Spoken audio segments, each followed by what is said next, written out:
अब आप रणनीति समझ लो, इसका सफाया करना पड़ेगा। सफाया, वो जो नारा है ना, एक फूल कमल का फूल, सफाया करो, सफा करो, सफा, इसे निपटाओ केस को, ठीक है। ये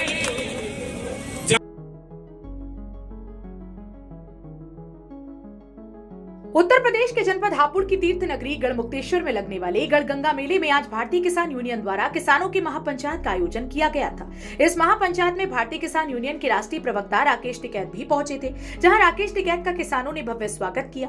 इस दौरान अधिकारियों ने राकेश टिकैत को मेले की समस्याओं से भी अवगत कराया तथा राकेश टिकैत ने अधिकारियों से बात कर समस्या के समाधान का आश्वासन भी दिलाया।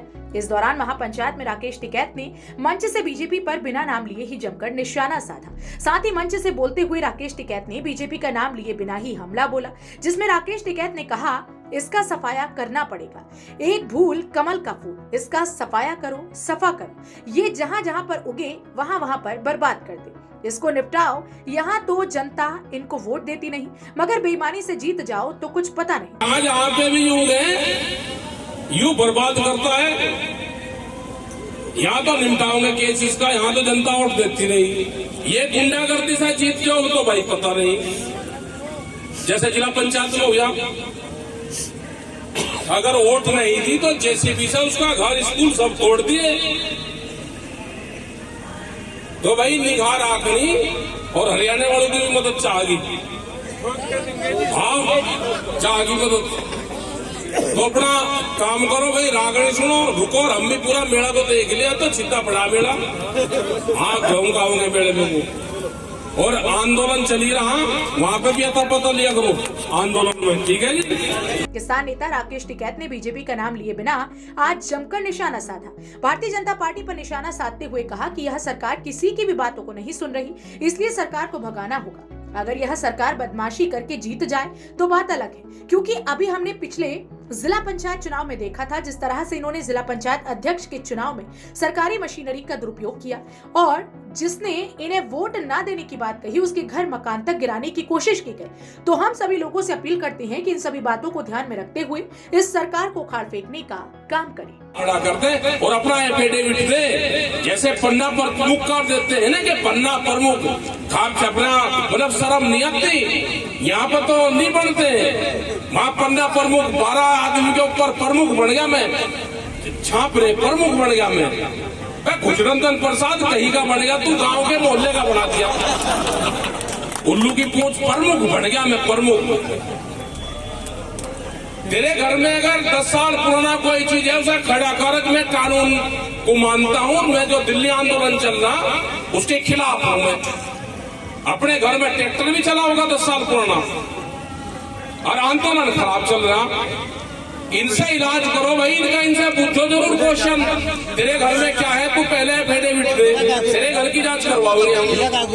और जो भी एमपी एमएलए जो भी पर्चा भरता हो, ये डीएम को उनको कहेंगे भाई उनसे एफिडेविट जरूर ले लेके मेरे घर में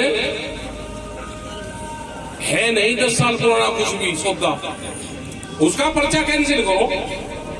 जो सा समर्थन कर रहा है इस कानून का, बेहद ज्यादा खतरनाक पॉलिसी सरकारों की है। पूरे देश को बेचेंगे। मंडियां, मध्य प्रदेश की 182 मंडी बेच रही है। अभी पहले करनाल में गए थे हम परसों 3 दिन पहले। जिस किसान ने 84 में उसकी जमीन अधिग्रहण करी करनाल के अंदर, 45,000 रुपया एकड़ उसका मुआवजा दिया गया। और आज उस किसान ने उस मंडी की वही जमीन 4 एकड़ जमीन उसकी बेची जा रही है। हमने कहा कि मंडी को अगर जरूरत नहीं थी तो क्यों खरीदी? और ये कानून था कि अगर लैंड टू पर्पज, जिस पर्पज से जमीन खरीदी गई, अगर उसका यूज नहीं है तो उस किसान को वापसी दी जाए। इन्होंने कहा कि मंडी की खाली जमीन को बेचेंगे, उसमें उद्योग धंधे लगेंगे कृषि पे आधारित। ये आरएसएस वालों को सारी जमीन बेचेंगे, ये अपने लोगों को जमीनें बेचेंगे, खाली जमीन मंडी की। क्योंकि प्रधानमंत्री ने कह दिया कि मंडी के बाहर भी माल बेचो, तो इसका मतलब है कि मंडी की जमीन पे इनकी नजरें हैं। ये जो भी एमएलसी की जमीन है वो बेचेंगे, जो गांव समाज की जमीन है। एलएमसी तो भाई खाली जमीन ये छोड़ने, रेलवे बेच दी, एयरपोर्ट बेच दिए, बंदरगाह बेच दिए, तो सब हर छोटे बड़े अपडेट के लिए सब्सक्राइब करें हापुड़ हलचल को और बेल आइकन दबाना ना भूलें।